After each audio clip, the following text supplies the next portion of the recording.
So Valentine's, as I know it, is a day to celebrate love. And by the way, there are all kinds of love. A lot of people celebrate the romantic love, very erotic in nature. But love can also be between a parent and a child. Love can also be between, brother and sister. Love can also be between strangers, So for me, Valentine's Day, for whatever it was harnessed to be, for me, that's the day I reach out to my family. I reach out to my buddies. Now that I'm a politician, I reach out to them and we have some time together, eat together. And, it's a day to remember others, to spend special time with them. Favorite Kenyan song, it would be, maybe what? Jambo, Jambo Bwana, habari gani? Wageni, wakaribishwa, Kenya yetu, haina matata. Although there's a lot of matata now. They've ruined the country. But it can be a beautiful, beautiful country. Kenya is so wonderful. The people are just so wonderful. The resources, the terrain, mountains, rivers, whatever. Kenya is so beautiful. And we can make it to be even better. I listen to music. I like to listen to some good roots reggae or soft rock, country, rumba, a lot of worship music. And I also like to drink coffee. I hope it's not offensive for me to say. In fact, I have to check myself how much coffee I drink. And then I like to play with children. They're just such fun. They ask the most unexpected questions. And, they really appreciate the littlest of things. I just love to be with children and young people. They really give me a high. And of course, I love to spend time with my wife. And to be able to reminisce and, think back the good old days. Yeah. Okay, and I also do some reading, by the way. I do some reading. I have lots of books. So I unwind that way. Or just sleep in the couch and, watch a soccer match with my son or do nothing. Just, inua miguu tu. So I think a lot of people listen to gospel music or look at gospel musicians and they judge them and either this or that. For me, there is good and bad. There's a lot of wonderful songs being written, especially by young people, and I can see the change has come. We started as experimenters with certain genres and so on. It's caught on. So there's a lot of good, some mature lyrics being written. Of course, there are some things to worry about. A lot of triviality and a lot of me in the songs instead of you or outward looking. Too much entertainment and vain entertainment at that. So the ego gets in the way. But so yeah, they're good and bad things. Yeah. So there's not one. One of them is that I'm a very serious person. Yet I really like to laugh. Even laughing at myself, and I'm a very easy person. I like jokes a lot. They make my life exciting.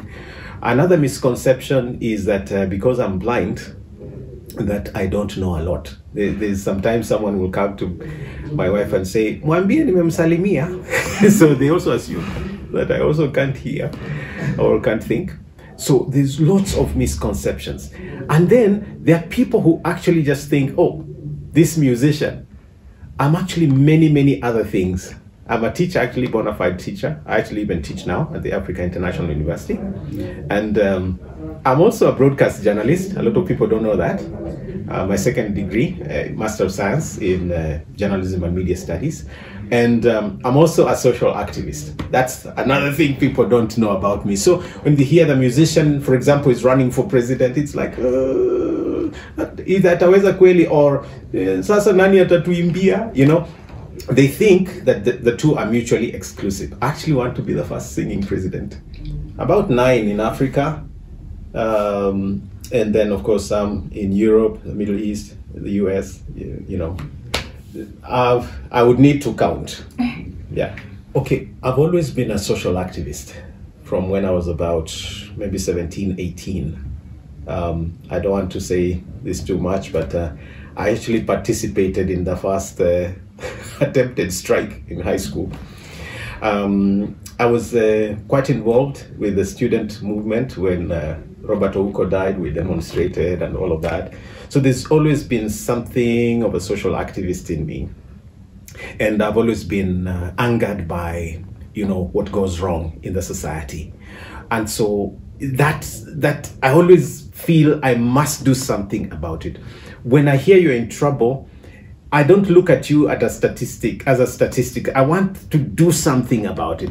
And so when I see so much injustice, I see corruption and so on. So this is not something I'm just bumping into. I've always wanted better leadership. But in terms of presidency, I must say the dream, you know, was more after the post-election violence. I began to think, you know what? This country actually deserves better. We should never have anybody causing us to fight one another. And then, you know, through the constitutional process, I ran for office as governor in 2013. 2017, I helped somebody else go in. The first time I declared I might be interested was actually on a Jeff Koinange show back in 2018. And so one thing has led to another, and the spaces have created themselves, and here I am. If we certainly lose honorably, we declare that we accept defeat and we hand over leadership to whoever has been elected. Now, there's something I hope that nobody ever forgets. You cannot impose yourself on people. At least you shouldn't. So it's up to Kenyans to choose me. If they don't, I'm sure they would be having somebody else. So we give them a chance to have their pick. But what I can tell them is nobody will ever say again that they did not have a totally, radically different, authentic leader. For me or for... Okay, so I've written one song that is called Tumechoka. So it goes something like this. Tumechoka na uongo wa Kenya, tumechoka na siasa za Kenya. And then the refrain goes, tubadilishe, tubadilishe, tubadilishe, oh tubadilishe, tubadilishe. So I would want to see that difference. Hebu fikiri kila miaka tano tunapigana, you know, and all the way to this Pandora League stuff. The song talks about a better Kenya. We want a better Kenya. Mi mwenyewe nimechoka. I'm so tired that, you know, even if you don't vote me in, I still will vote a different government.